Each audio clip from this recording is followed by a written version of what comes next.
মধ্যপ্রাচ্যে বড় পরিবর্তনের হাওয়া। ইরানের বন্দর ও উপকূলীয় এলাকায় প্রবেশ এবং সেখান থেকে বের হওয়া সব ধরনের নৌযানের উপর আরোপিত অবরোধ প্রত্যাহার করেছে যুক্তরাষ্ট্র।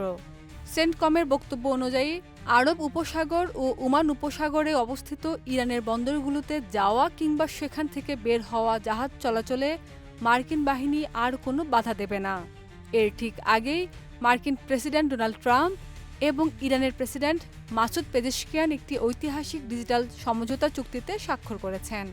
তবে অবরোধ উঠলেও ওই এলাকায় মার্কিন নৌবাহিনীর উপস্থিতি বহাল থাকছে। ইরানের সঙ্গে হওয়া সমঝোতার শর্তগুলো যথাযথভাবে বাস্তবায়ন হচ্ছে কিনা তা পর্যবেক্ষণের জন্য ওই এলাকায় মার্কিন যুদ্ধজাহাজ মোতায়েন থাকবে। সম্প্রতি ইরানের প্রেসিডেন্ট মাসুদ পেজেশকিয়ান এবং যুক্তরাষ্ট্রের প্রেসিডেন্ট ডোনাল্ড ট্রাম্প ডিজিটাল মাধ্যমে একটি সমঝোতা চুক্তিতে স্বাক্ষর করেন।